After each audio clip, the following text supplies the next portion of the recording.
అసలే గందరగోళంలో ఉన్న టీడీపీలో జనసేనాని పవన్ కళ్యాణ్ తాజా ప్రకటన మరింత అలజడి రేపుతోంది. విశాఖ పర్యటనలో ఉన్న పవన్ కళ్యాణ్ తన పార్టీ నాయకులతో కీలక విషయాలు పంచుకున్నారు. ఈ సందర్భంగా జనసేన ఒక్క ప్రకటన విడుదల చేసింది. రానున్నది టీడీపీ జనసేన కూటమి ప్రభుత్వమే అని ఆయన ధీమా వ్యక్తం చేశారు. అంతేకాదు, మూడింట ఒక వంతు పదవులు దక్కించుకుందామని ఆయన అన్నట్లు జనసేనలో విడుదల చేసిన ప్రకటనలో పేర్కొనడం చర్చనీయాంశమైంది. ఈ ప్రకటన టీడీపీ గుండెల గుణపం దింపుతుందనే అభిప్రాయం వ్యక్తం అవుతుంది. జనసేన విడుదల చేసిన ప్రకటనలోని ముఖ్యాంశాల గురించి తెలుసుకుందాం ఇప్పుడు. ఆంధ్రప్రదేశ్ రాష్ట్రంలో ప్రజలు స్పష్టమైన తీర్పు ఇవ్వబోతున్నారు. మన కూటమి అధికారంలోకి వస్తుంది. వ్యక్తిగతంగా నా గెలుపు గురించి కాదు, సమిష్టి గెలుపు కోసమే తొలి నుంచి నా వ్యూహం అడుగులు ఉంటున్నాయి. జనసేన కోసం తప్పించి పనిచేసిన ప్రతి ఒక్కరికి సముచిత గౌరవం కల్పించే బాధ్యత తీసుకుంటా. 2019 తర్వాత పార్టీ బలంగా నిలిచేందుకు దోహదపడ్డ నాయకులకు అండగా ఉంటా.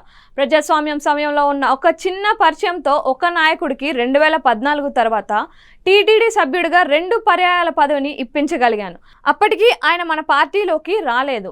ఇప్పటి ఎన్నికల్లో స్థానాలు మాత్రమే కాకుండా కూటమి ప్రభుత్వం ఏర్పడ్డాక వచ్చే అవకాశాలను దృష్టిలో ఉంచుకోవాలి. స్థానిక ఎన్నికల్లో కావచ్చు, ఇతర కీలక నామినేటెడ్ పదవుల్లో కావచ్చు, సముచిత స్థానాలు మనకి దక్కుతాయి. మూడింట ఒక వంతు పదవులు దక్కించుకుందాం అని పవన్ కళ్యాణ్ అన్నారు. ఇందులో ప్రధానంగా మూడింట పదవులు దక్కించుకుందాం అనే పవన్ కామెంట్స్ టీడీపీలో తీవ్ర అసంతృప్తి, ఆగ్రహాన్ని రగిల్చాయి.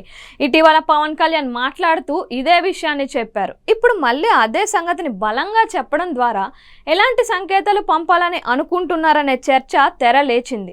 పవన్ చెబుతున్నట్టు రానున్న ఎన్నికల్లో కనీసం 58 సీట్లకు తక్కువ కాకుండా అసెంబ్లీ సీట్లు టీడీపీకి ఇవ్వాల్సి ఉంటుంది. ఇదే డిమాండ్ని కాపు నాయకులు చేస్తున్న సంగతి తెలిసిందే. మూడింట సీట్లు అంటే జనసేన హ్యాపీ, ఇదే సందర్భంలో టీడీపీ అన్హ్యాపీ. మరోవైపు టీడీపీ అనుకూల మీడియా మాత్రం జనసేనకు ఇచ్చేది కేవలం 25 సీట్ల లోపే అని ఊదరగొడుతోంది. పవన్ మాటలు చూస్తే పూర్తి విరుద్ధంగా ఉన్నాయి. చివరికి ఏమవుతుందో చూడాలి.